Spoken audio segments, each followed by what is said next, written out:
Hello viewers, మీరు చాలా రకాల మంచూరియాలని టేస్ట్ చేసి ఉంటారు. అదేవిధంగా పొటాటో మంచూరియా కూడా టేస్ట్ చేసే ఉంటారు. కానీ ఒకసారి ఈ విధంగా ట్రై చేయండి. ఇది చాలా చాలా రుచిగా ఉంటుంది. Okay, welcome to smart kitchen. ముందుగా ఒక 2 బిగ్ సైజ్ పొటాటోస్ని తీసుకుని ఈ విధంగా పీల్ చేసుకుని వాటర్లో వేసుకోవాలి. మీరు వాటర్లో వేసుకోవడం మర్చిపోకండి. ఒకవేళ బయట ఉంచితే అవి బ్లాక్గా అయిపోతాయి. తరువాత పొటాటోస్ని చిన్న చిన్న స్లైసెస్గా ఈ విధంగా చేసుకోండి. మీరు ఈ విధంగా చేసుకుంటున్నప్పుడు ఒక ప్లేట్లోకి వాటర్ పోసుకుని తరువాత మాత్రమే చేసుకోండి. ఈ విధంగా చేయడం వలన పొటాటో గ్రేడ్ అనేది బ్లాకిష్గా అవ్వదు. తర్వాత ఈ పొటాటో గ్రేడ్ని ఇలాగ మనం వాటర్లో ఒక 2-3 టైమ్స్ వాష్ చేసుకోవాలి. ఈ విధంగా వాష్ చేసుకోవడం వల్ల మనకి క్రిస్పీగా రావడానికి బాగుంటుంది.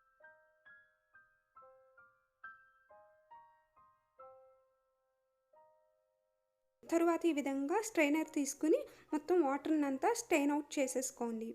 ఈ విధంగా స్ట్రెయిన్ అవుట్ చేసుకున్న తరువాత రిమైనింగ్ ఏమైనా ఎక్సెస్ వాటర్ ఉంటే మటుకి హ్యాండ్ యూజ్ చేసి ఈ విధంగా పిండి వేసుకుంటే మనకి వాటర్ అనేది వచ్చేస్తుంది. ఒకవేళ ఈ విధంగా చేయకపోతే మనకి పిండి కలుపుకున్నప్పుడు లూజ్ అయిపోతుంది. కనుక ఈ ప్రాసెస్ని కంపల్సరీ చేయండి. తర్వాత ఈ పొటాటో గ్రేడ్లోకి 1 టేబుల్ స్పూన్ మిరియాలు, 1/2 టీ స్పూన్ సాల్ట్, 3-4 టేబుల్ స్పూన్ల కార్న్ఫ్లోర్ని, 2 టేబుల్ స్పూన్ల మైదా పిండిని వేసుకుని ఈ విధంగా మిక్స్ చేసుకోవాలి.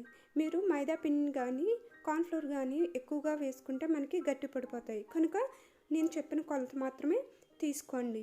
ఇక్కడ మనకి మిరియాలు వేసాం కదా, మనకి తింటున్నప్పుడు అవి చాలా రుచిగా ఉంటాయి. మీరు ఈ పిండిని కలిపినప్పుడు కొంచెం గట్టిగా అనిపిస్తుంది, కానీ తర్వాత లూజ్ అవుతుంది. కనుక ఎటువంటి పిండిని యాడ్ చేయకండి. తరువాత ఈ విధంగా నూనె వేడెక్కిన తర్వాత మాత్రమే మనము మంచూరియాస్ని ఈ విధంగా బాల్స్గా వేసుకోవాలి. ఇప్పుడు ఒక గరిటెని తీసుకుని మనము బాల్స్ని అటు ఇటు తిప్పుకుంటూ గోల్డెన్ బ్రౌన్ కలర్ వచ్చే వరకు మనము ఫ్రై చేసుకోవాలి. ఈ విధంగా ఫ్రై చేసుకుంటున్నప్పుడు మంటని లో ఫ్లేమ్లో మాత్రమే ఉంచుకోవాలి. ఒకవేళ హై ఫ్లేమ్లో పెట్టుకుంటే పైకి కలర్ అనేది వచ్చేస్తుంది, కానీ లోపల అంత బాగోదు. కనుక మీడియం లేదా లో ఫ్లేమ్లో ఉంచి ఫ్రై చేసుకోండి. ఈ విధంగా ఫ్రై చేసిన బాల్స్ అన్నిటినీ జాలర్ సహాయంతో ఈ విధంగా సపరేట్ చేసేసుకోవాలి ఆయిల్ నుంచి. తర్వాత సేమ్ అదే ప్యాన్లో ఆయిల్ తీసేసి కొంచెం ఆయిల్ ఉంచుకుని ఒక 2 టేబుల్ స్పూన్ల పచ్చిమిర్చిని, కొద్దిగా కరివేపాకు వేసుకుని వేయించుకోవాలి. తరువాత ఒక చిన్న సైజు ఉల్లిపాయను మీకు నచ్చిన విధంగా బిగ్ సైజ్ లేదా చిన్న చిన్న ముక్కల కింద కట్ చేసుకుని ఈ విధంగా వేసుకుని వేయించుకోవాలి. తరువాత ఒక చిన్న సైజు క్యాప్సికమ్ను కూడా కట్ చేసుకుని వేసుకోవాలి. మనము ఈ ముక్కల్ని బాగా ఎక్కువగా ఫ్రై చేసుకోకూడదు. తరువాత 1/2 టీ స్పూన్ సాల్ట్, 2 టేబుల్ స్పూన్ల సోయా సాస్, మీకు టమాటా సాస్ అవైలబుల్గా ఉంటే 1 టేబుల్ స్పూన్ వరకు వేసుకోవచ్చు. అదేవిధంగా 2 టేబుల్ స్పూన్ల వెనిగర్ను కూడా వేసి కొంచెం ఫ్రై చేసుకోవాలి. తరువాత రెడ్ చిల్లీ సాస్ లేదా చిల్లీ ఫ్లేక్స్ వేసుకోవాలి. నాకు ఇక్కడ రెడ్ చిల్లీ సాస్ అవైలబుల్గా ఉందని రెడ్ చిల్లీ సాస్ వేసుకున్నాను. ఒకవేళ మీరు దీని బదులు చిల్లీ ఫ్లేక్స్ కూడా యూజ్ చేసుకోవచ్చు. ఈ రెండు కూడా లేకపోతే మీకు చిల్లీ సాస్ ఉంటుంది కదా, గ్రీన్ చిల్లీ సాస్, అది కూడా యూజ్ చేసుకోవచ్చు. తరువాత 1/2 టీ స్పూన్ కార్న్ఫ్లోర్ని తీసుకుని కొద్దిగా వాటర్ని యాడ్ చేసుకుని కొంచెం మాత్రమే వేసుకుని ఒక 2 మినిట్స్ కుక్ చేసుకోవాలి. మనము కార్న్ఫ్లవర్ అనేది ఎక్కువగా తీసుకోకూడదు ఇక్కడ. ఈ విధంగా 2 మినిట్స్ కుక్ అయిన తర్వాత ముందుగా ప్రిపేర్ చేసుకున్న పొటాటో బాల్స్ని కూడా వేసుకుని మరొక 2 మినిట్స్ కుక్ చేసుకోవాలి.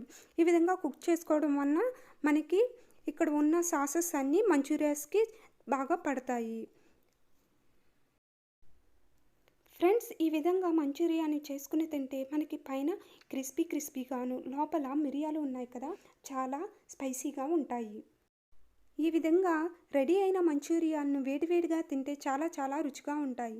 మీకు ఈ రెసిపీ కనుక నచ్చినట్లయితే ఒకసారి ట్రై చేసి టేస్ట్ ఎలా ఉందో చూసి కామెంట్ సెక్షన్లో కామెంట్ చేయండి. ఫ్రెండ్స్, మన ఛానల్లో ఇంకా చాలా చాలా డిఫరెంట్ రెసిపీస్ కూడా ఉన్నాయి, వాటిని కూడా ఒకసారి చూడండి. ఫ్రెండ్స్, ఇప్పటి వరకు మన స్మార్ట్ కిచెన్ ఛానల్ని సబ్స్క్రైబ్ చేసుకోకపోతే సబ్స్క్రైబ్ చేసుకోండి. అదేవిధంగా పక్కనే ఉన్న బెల్ ఐకాన్ని ప్రెస్ చేయండి. ఈ విధంగా ప్రెస్ చేయడం వలన నేను చేసేటువంటి రెసిపీస్ మీకు నోటిఫికేషన్ రూపంలో వస్తాయి. ఫ్రెండ్స్, ఈ వీడియో కనుక మీకు నచ్చినట్లయితే please like and share. Thanks for watching.